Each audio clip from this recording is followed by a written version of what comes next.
James, LeBron James, LeBron James, LeBron James, LeBron James, LeBron James, LeBron James, LeBron James, LeBron James, LeBron James, LeBron James, LeBron James, LeBron James, LeBron James, LeBron James, LeBron James, LeBron James, LeBron James, LeBron James. Oh my god, that always cracks me up. Oh, June 20th, episode 9, Dish and Switchin' Podcast. What's going on? How are ya? I'm here outside. If you hear a buzzing, it's my pool filter. It's 85 degrees outside, so I'm not going to podcast cooped up in a cold, dark house. So, coming outside, and I can tell you this is probably going to be the most jam-packed podcast I've had ever, I think.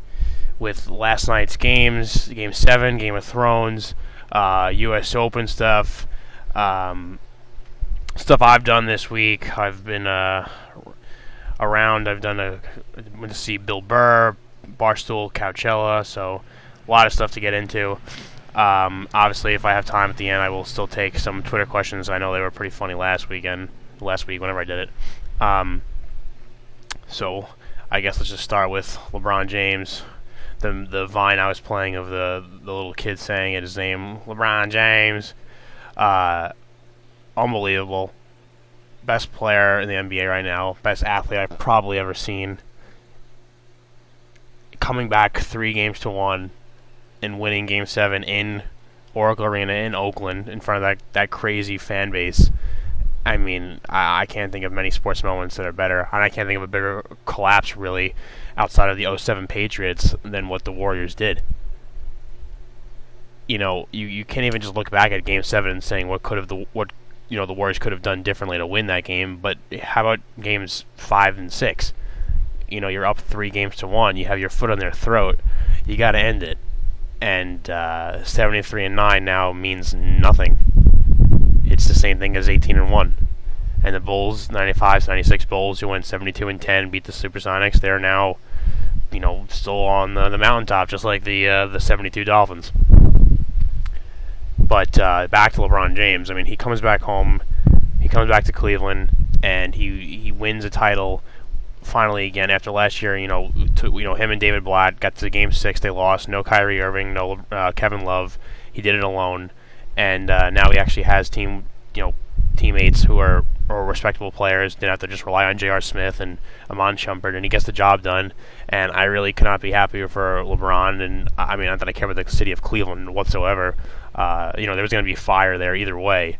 But to see him win and cry in the court and just the happiness. I know this probably feels way different than what he did in Miami, what he did in South Beach, because let's face it, he went down there to grow up, as he says, to become a man, to learn the blueprint, I believe was the term he used, and he won those 2 titles out of those 4 years with 2 future Hall of Famers in Dwayne Wade and Chris Bosh. So this one, he did it himself. He was the man, although Kyrie was spectacular. Right now, I think Kyrie has to be, he's top 2 point guards in the game. He's up there with Steph Curry. He's a lot years ahead of Chris Paul. Chris Paul doesn't come close to the playoff success that Kyrie has. His ball handling ability, hitting that clutch 3-pointer, he was unbelievable. He's the man. He is so good. It wasn't for LeBron James scoring 40 and 40 and then having a triple-double in Game 7. I mean, we all know if they won this series, LeBron was going to get one way or the other. But Kyrie Irving, man, oh man, he's unbelievable. It was a lot of fun watching him. And Kevin Love, I know he's been much maligned this series, and he's been playing less and less as the series went on. But to see his defense on Steph I'm not sure how much time was left, about a minute, 45 seconds maybe. And Steph wanted to find that 3, and Kevin Love, who's not known for his defense whatsoever, he shut him down. So good for Kevin Love. I know he had 12 rebounds or something like that. I don't think he's going to be back in Cleveland next year, but he did what he had to do in Game 7. He helped the team out, and he hugged LeBron. They were both crying at the end of the game, which was great to see. J.R. Smith crying at the end of the game at the podium, talking about his dad, Earl, and his mom, and his whole entire family. And then seeing what he's done. They flew to Vegas to Excess, which I think is in Wynn or Encore. Just showing up my little Vegas knowledge there. And he's partying with his shirt off and dumping champagne on girls' heads and stuff. It's just typical JR, and I love it. I miss J.R. Smith. Knicks had a gold mine there, and they got rid of him. Good for him on number 2. No ill feelings towards him. I always liked him as a Knick. Thought he could have been a little bit better. I thought he had a career with the Knicks as a really good defender and a corner 3-point shooter, athletic guy who could do some pretty crazy dunks here and there, and just never really panned out to be that. But he, under the guidance of LeBron James, him and JR both became serviceable players, and they did what they had to do. They knew their roles. They stuck to it. So, again, it was just a good team effort. I don't know. I guess I was wrong thinking David Blatt was, shouldn't have been fired, but Tyronn Lue just knew what made this team click, and they got the job done. And now I think you could rest the whole LeBron hate and LeBron not being clutch and this and that, because he's done everything he's been asked to do and more. I mean, he there's no athlete even close to him. And what he did, the block, running back and blocking Iguodala, slamming it on the backboard. I mean, Jesus Christ, he flew over people. Unbelievable. I mean, I hate the one-on-one argument, but I mean, if he went against Michael Jordan one-on-one in their primes, LeBron's like 6'9", 260. Jordan was what, 6'6", 200 pounds, if that. I mean, it wouldn't be fair. Yeah, LeBron doesn't have the shot, but I mean, posting him up or just putting his head down, driving to the rim. There's no one could do anything close to that. And obviously I make fun of LeBron on these podcasts. I have in the past, and I no problem saying he has that, what I call was A-Rod disease, until A-Rod fixed his image by joining TBS with Pete Rose and analyzing baseball, which he was great at. LeBron says the really dumb stuff, and he is probably a weird person. Again, like I said a couple weeks ago, he was brought up in a really bad household, and he then became a superstar really at age 12, 13 years old. People started noticing him. Then he goes to high school. His games were on pay-per-view. I mean, can you imagine watching a high school basketball game on pay-per-view? I know what high school I went to. I've seen some of my high school basketball games. That's not something you spend $30, $40, $50, $60 on. Trust me. So, LeBron, the hate against him, now he has 3 rings. He went back to Cleveland, did it without Chris Bosh or Dwayne Wade. Down 3-1, which has never been done before in NBA history. They complete the comeback, win it 4-3. It's just amazing to see what he did, and I can't think of an athlete who comes close to him in my mind, or who is just so dominant and can do whatever he wants on the court. Like, yeah, you can bring up quarterbacks as like Peyton and Tom Brady, but that's the whole point. There is a Tom Brady, there is a Peyton Manning, there's a Drew Brees, there's a Ben Roethlisberger who's won 2, along with Eli Manning. There's a Russell Wilson. There's people who have accomplished the same things. Brady has 4 rings. Well, so does Joe Montana. So does Terry Bradshaw, I think. Right? The Steelers have 4. Going off the top of my head. And I know people in the NBA have 1 more than him. Bill Russell has 7,000 rings, but I don't think any player's been as dominant as LeBron James and can take it over. And I was shocked how many people were criticizing his post-game comments, saying there was a lot of me's, a lot of I's, a lot of I was leading the 14 guys, this and that. It's like anything he says gets ridiculed because he's LeBron James. Whereas if Michael Jordan or Kobe Bryant said, I'm the leader, I told these guys what to do, I'm the commander, everyone would be ecstatic about it, saying, oh, I love his killer instinct, I love his attitude, like, this is a real winner, rubbing their hard nipples, like, getting off to that. Whereas LeBron, because he never had that leader mold or mentality years ago, or at least never said it publicly, or never had that persona, people treat him like he's a buffoon and doesn't know what to do in a locker room, and he can't say those things now, which I find to be totally wrong. Like, he said it himself. He had to go to Miami. He had to learn under people. He had to, he was in an organization with Pat Riley, who is one of the best basketball minds ever. I mean, you don't see any weird team stuff happening with them because they keep it under wraps. Not like a circus like the Knicks or like the Clippers or any other organization you want to get to.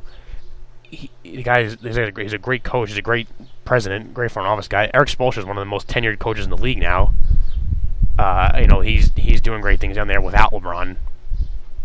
He was in a good spot. He was with his buddy Dwayne Wade, who's a proven winner as well, who is a great leader, who's one of the best shooting guards of all time.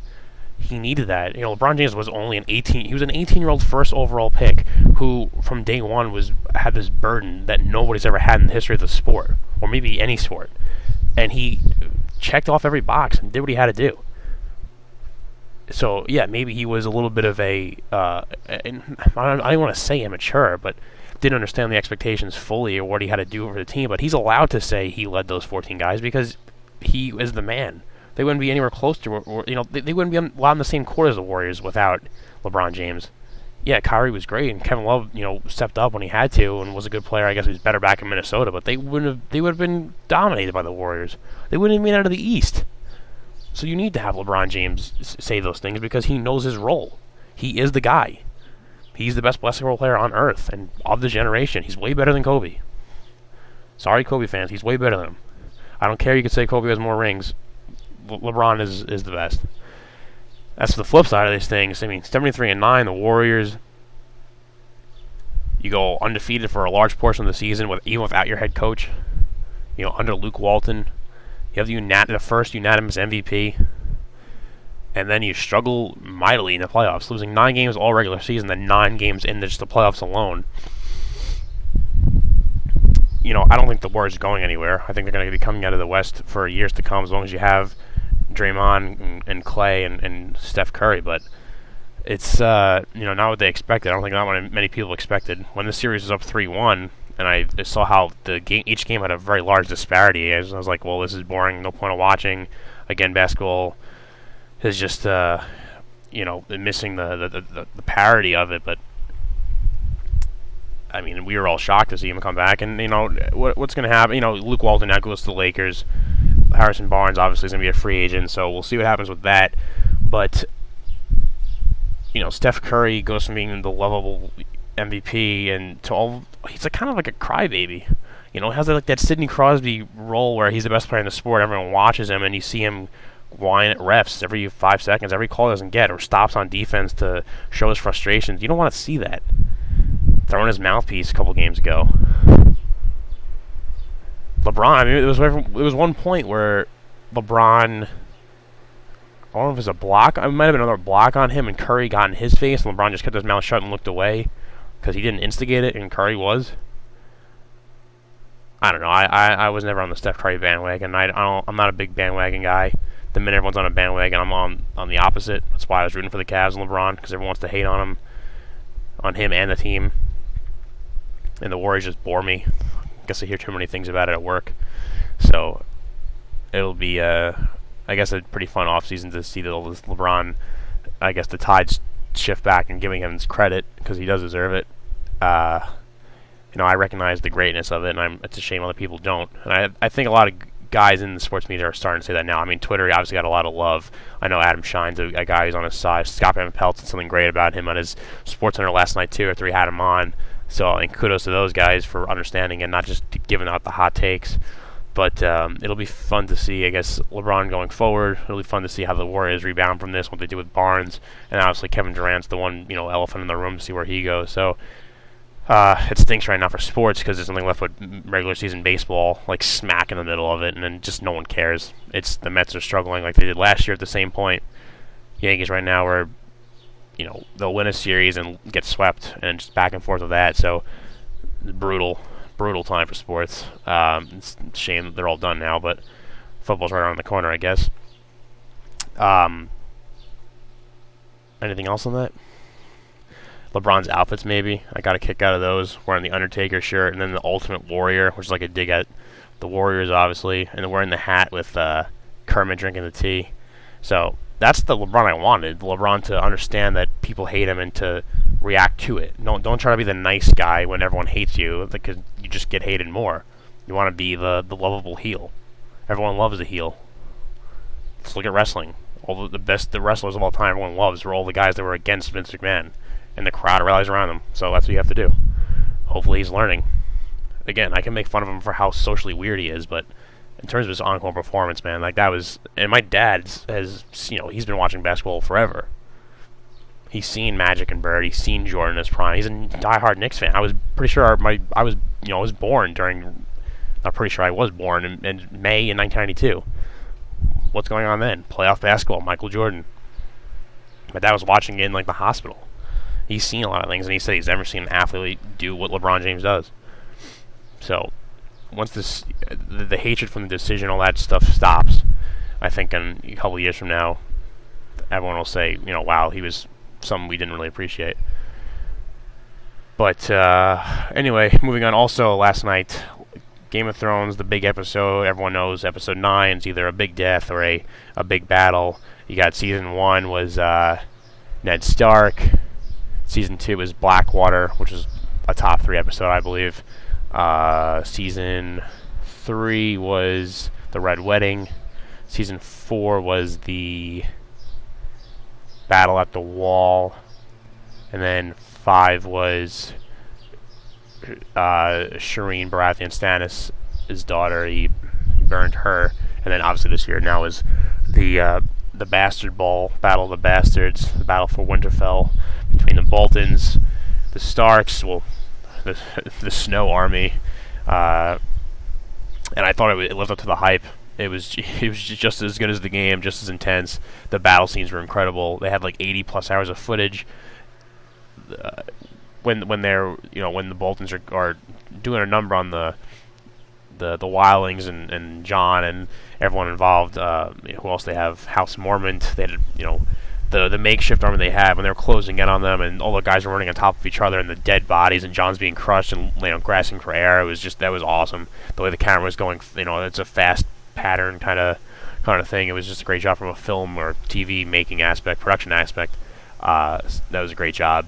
But the story itself, the show itself, started off with a bang too. And I forgot. I forgot, but I just didn't think they would show anything else but the stuff in the north. And they started off in Essos. They showed and they're in Marine when Dany comes back and she's talking to Tyrion about what happened, and he's obviously a little rattled because his decisions kind of screwed everything up.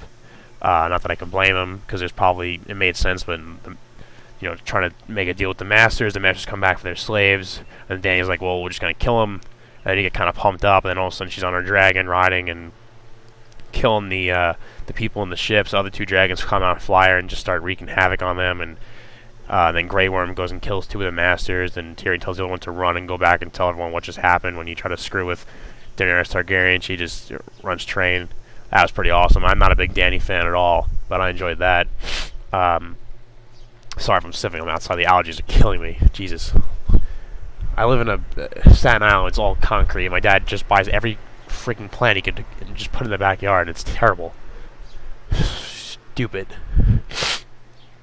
But then you get to the north stuff, and Jon and Ramsay have that little standoff scene, and Sansa says she's going to die tomorrow, and she just runs away on her horse. She tells him, don't give into his trap. What does Jon do?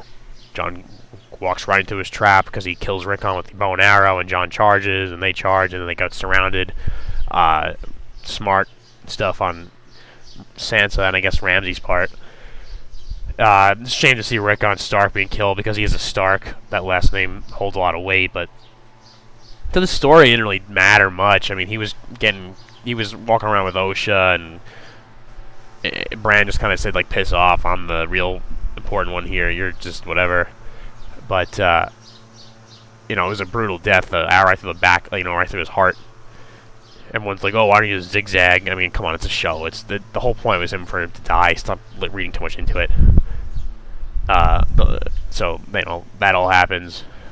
Then Sansa writing that letter, like everyone knew a couple episodes ago. I think it was like episode 7 to Littlefinger. She obviously didn't tell Jon about Littlefinger, probably because he was the one that got Ned Stark killed in the first place, so he would be pissed off. And they wanted to show that whole dynamic of Jon not being, Sansa not being totally truthful to Jon, but in the end it worked out because Littlefinger did show up and was being truthful, although it looks like in the previews he's expecting something in return, probably a marriage to Sansa, which is gross, but so the army of the Vale comes in, kills off the rest of the Bolton army. Ramsay runs away, and won the giant. Tormund, who had an awesome battle scene with the small Jon, bit off his ear and stuff. That was pretty awesome to watch.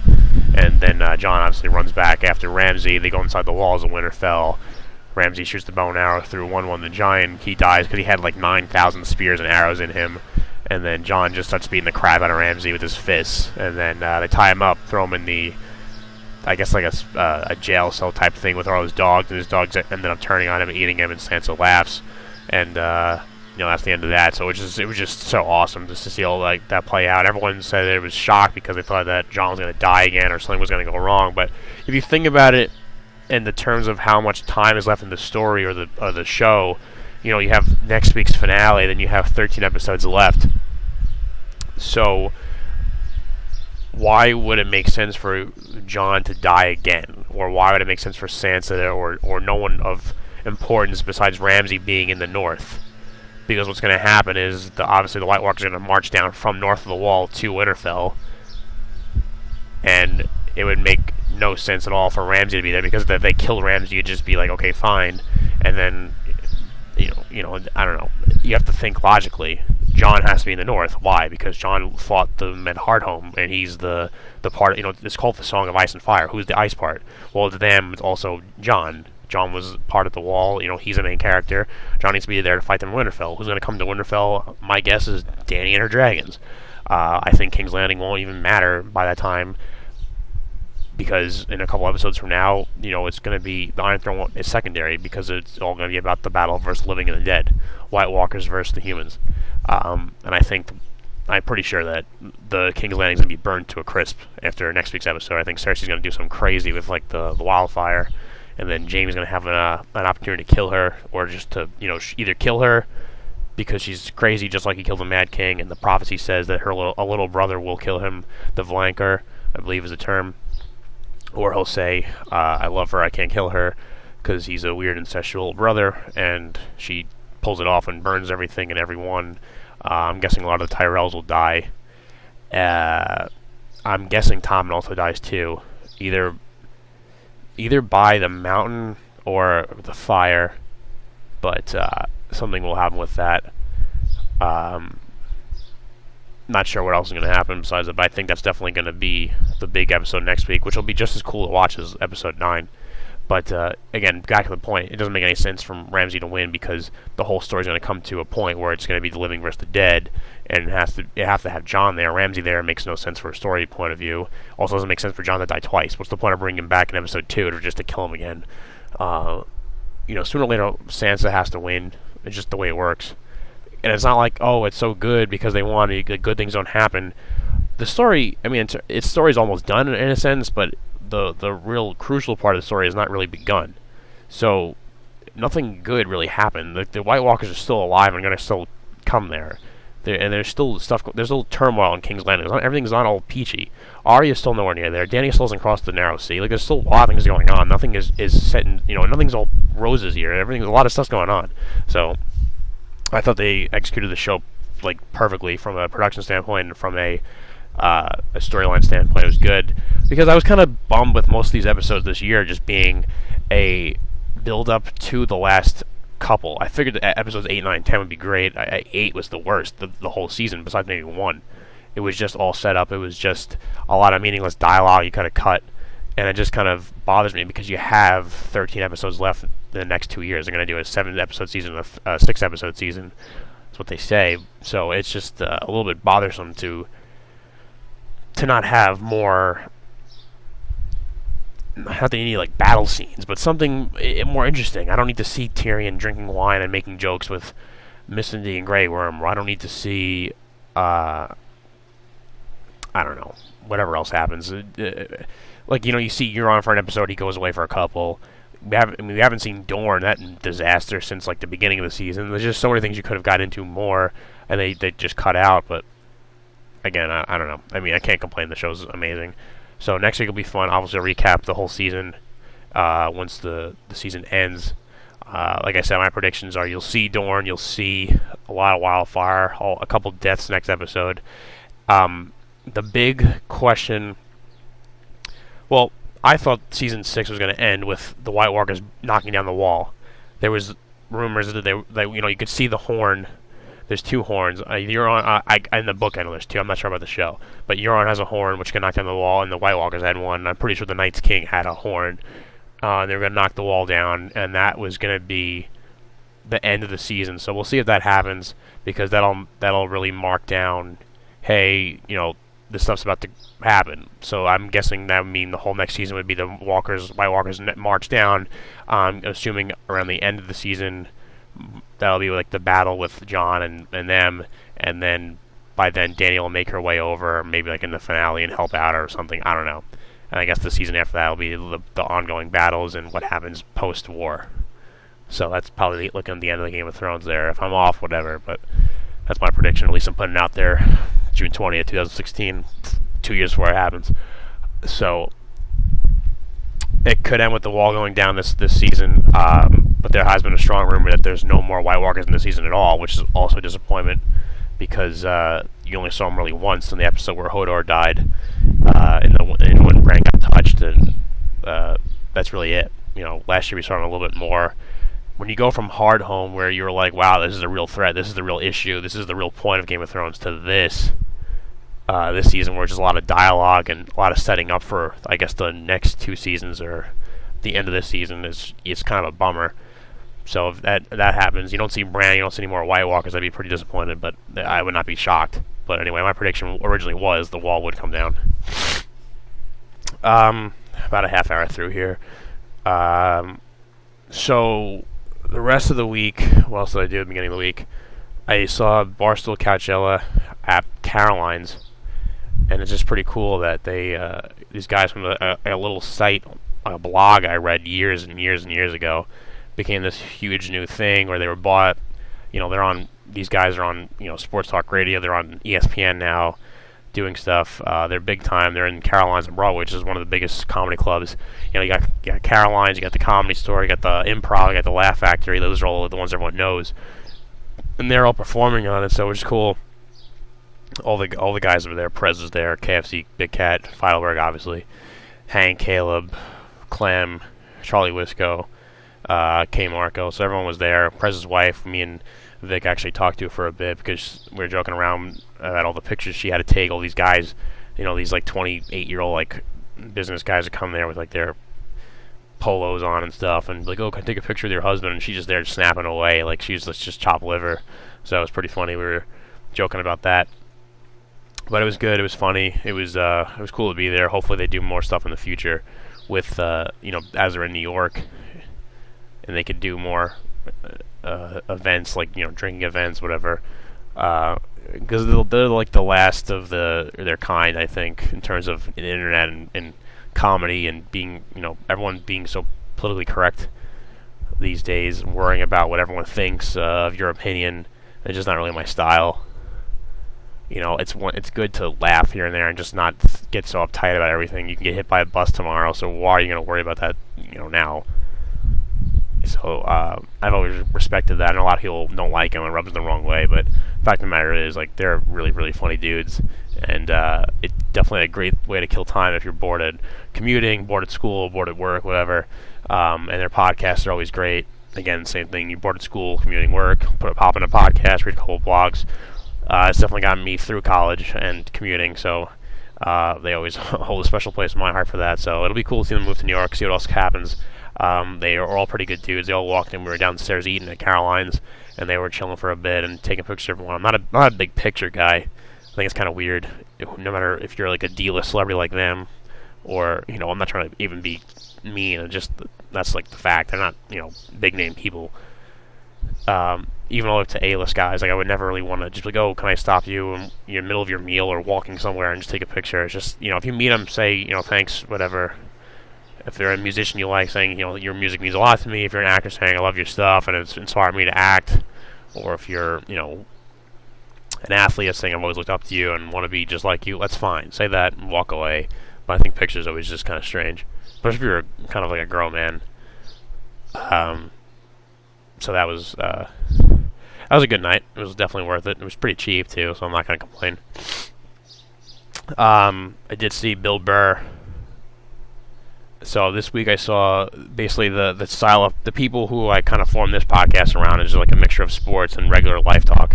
So I got Bill Burr, KFC Radio. Bill Burr is just unbelievable. I mean, he is literally the funniest dude of all time. And it's like he doesn't even have like he's like not a physical comedian or like his delivery is great, but he's just so matter of fact. And not that he's like overly negative, but he just kind of tells about what it is and about life stuff. And I think that those are always the best kind of comedians, kind of like a Louis C.K. or he's not a shtick kind of guy like Chris D'Elia, who I like in his own right, but they're just different kind of comedians.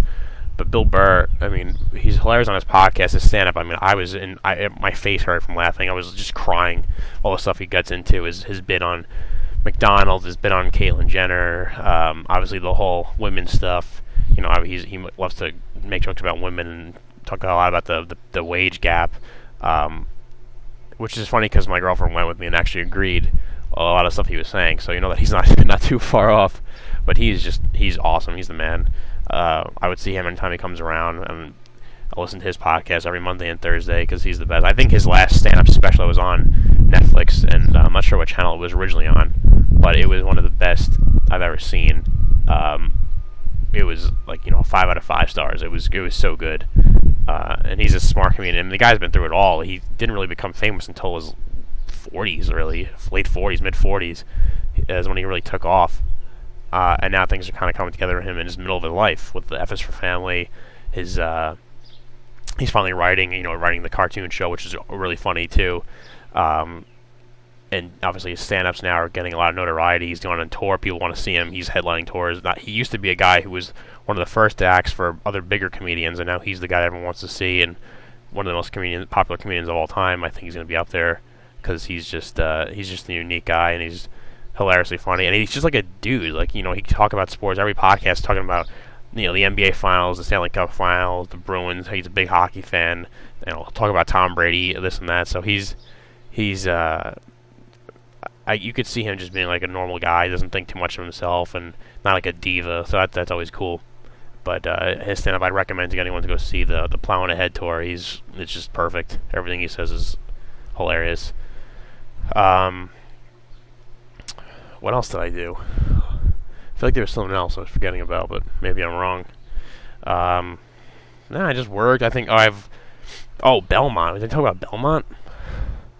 I think I haven't done one since before Belmont. Yeah. So we did Belmont. Belmont was a whole lot of fun. We did Belmont the right way because they don't allow you to bring in booze. So we had oh my god, I'm getting attacked by a bee live in this freaking podcast. That's great. Jesus. Oh my god. Alright. Sorry for that. If I get stung, that's gonna suck. Whatever. Content. Where was I? Belmont. Yeah, so we went to Belmont. Belmont doesn't let you bring in any alcohol, and everything you bring in has to be in a clear box, like a small clear box, so they could look through it. So the night before, we're all, me and the 20 people that went, we're all, sending out like Google Docs and assigning, cold cuts to this person and bagels to this person and ice to this person and iced tea to this person, cranberry juice to this person. Everyone's getting a certain thing, and we're all mixing, the iced tea and vodka cranberry, whiskey gingers, Coke and rum, everything under the sun. We're all putting it in big jugs of the drink. So we have big jugs of iced tea, orange juice and champagne, so the orange juice container, so on and so forth. I think you get the picture. Fit them all into like 5 or 6 plastic bins. We had clear plastic bins. Throwing all the cold cuts, the bread, the bagels, everything else we brought, the snacks, the plastics and stuff. And then the people don't even check them when we got there. Like, I'm holding 2 bins. The guy's just like, oh, they're heavy. Like, go right through. I'm like, all right. But it worked. So we got there at like 8 o'clock, 8:30, right for, when the gates open. Got 3 tables, line them all up, and then we set up shop, and then we're there the whole entire day. From 8 till whenever the big race was around 6:30, I think. And I was on fire. I picked the first 3 races I bet on. I picked the winners. And then I didn't win anything crazy, and mostly because I didn't win on the big race, the Belmont Stakes. So all the money, and I bet way more on that one. So the money I bet and won originally was all negated because of the money I lost on the big race. But it's just good knowing that I know what I'm talking about in horse racing, because I nailed the first couple winners. And I'm not usually a horse guy. Like, I don't think that you could be a good horse bettor, because there's just really no way of knowing. Like, you're better off being a better blackjack player or craps player or whatever than a horse guy. But It's just fun. It's just the atmosphere is fun. It wasn't overly crowded because there was no Triple Crown. Everyone says, "Oh, why go? There's no Triple Crown." You don't want to go in the Triple Crown because you can't get a spot. There's triple the amount of people that were there. We had no problem with finding a spot. The bathrooms are wide open. The betting booths are wide open. Plenty of room in the grandstand. We went inside to watch a couple of races. It's just so much better, so much more enjoyable without the whole crowd of crazy Long Island trash people there just wanted to see a Triple Crown. So it was definitely enjoyable. I'd recommend that for anyone because one, you can sneak in booze. Two, you could enjoy the day because there's plenty of room there. Not too hard to get to if you live in the New York City or we live in Staten Island, even Jersey. Hop over the bridge. It's not that far. It's only in Queens. So that is something I'll probably continue to do forever because it's just it's fun. It's enjoyable. You don't have to bet too much money. But this bee is back. Jesus Christ. So what else are we going to talk about? I'll talk about betting next weekend. Harrah's, Gene's 24th birthday. Heading down to Harrah's to bet. Do some craps. Let's go to the Harrah's pool. That's like the one not douchey club in Atlantic City. I mean, they're all pretty douchey, but you're not in like a 4x4 room with no windows and a lot of like smoke machines and like the Guido type people. It's not really my scene, but the pool's alright because it's like a clear dome and it's more open. If you want to take a dip at 2 o'clock in the morning, you could always hop in. So that'll be fun, playing some table games. I haven't done that since Vegas in March. So I guess I can give an update on that after. Right now I'm at like, 30, over a half hour. I don't see any Twitter questions. I guess everyone's at work, unlike me. I love having off Mondays, but I tweet it out. I'll answer questions. Nobody got back. So I guess I will just have to not do that this podcast. Did I get everything? Game of Thrones, finals, Barstool, Bill Burr, Atlantic City next week. I think that's pretty much it. I'll try to do this more frequently. It was just really busy for me because of the finals, obviously, and the playoffs are wrapping up or they're over. Once the draft kind of stuff is done, it'll be much easier for me to be around during the day, and I could do one of these because it's a whole mental process for me to want to sit down and talk to myself for like about an hour. It's a hard skill to learn without a co-host or calls or tweets or anything. So I don't know. Hopefully you guys enjoy this. My Game of Thrones breakdown, my LeBron talk, my useless updates on what you think my thoughts on Bill Burr and Barstool, like anyone cares. But I do this podcast like I think I'm famous. Like people care what my life's about. Like, oh, like how was work or how was your travels? Or oh, really? You going to Atlantic City? Like no one cares because anyone could do it. I don't blame you to think that, but this is just the style of podcast I want to do because it's easier. I mean, given my sports takes and whatever. And again, there's not much sports going on right now anyway. So, if you think I'm dumb for doing it like this, whatever, I don't care. Just download it, though. You could download it and just not listen to it, just so I feel like I'm doing something, accomplishing something, and maybe get me a job. Help me, help you kind of thing. Anyway, hitting your 40 minutes. That's probably a good length for a podcast. That's about a ferry ride and a train ride. You get from St. George Ferry Terminal and taking a train to, like, Union Square, about 40 minutes. Right? 25, then another 10, 15. So that's what I'm going to call it a day. So I'll be back next week recapping Atlantic City, like even give a crap. And I don't even know what else is going to happen in sports, so this is going to get kind of boring. Oh, Game of Thrones too. So Game of Thrones season, that'll be good. So we'll do Game of Thrones, we'll do a little Atlantic City recap, and whatever else happens in my life. So and maybe I'll try to get Jay to come on. We'll do some dating kind of stuff, talks about that. Something different. Maybe I'll tweet out the link, the question. I'll tweet out that I'm going to take questions earlier, so I'll have a couple Twitter questions, and hopefully having a second voice will make it more fun to listen to, not just me rambling outside as I try to avoid getting stung by a bee. So I'll do it again next week, back from AC Saturday night or Sunday morning, whatever. So I guess I'll do it after Game of Thrones. So around Monday, Tuesday, Wednesday, I'll do a podcast next week. So I'll see you then, and thanks for listening. Just download it. Remember, Dishing and Swishing on iTunes, Dishing and Swishing on SoundCloud, at DNS_podcast, at Edward L. Murphy on Twitter. like the Facebook page, comment, whatever. It's just Dissing and Switching Podcast. I think like it is in all of them.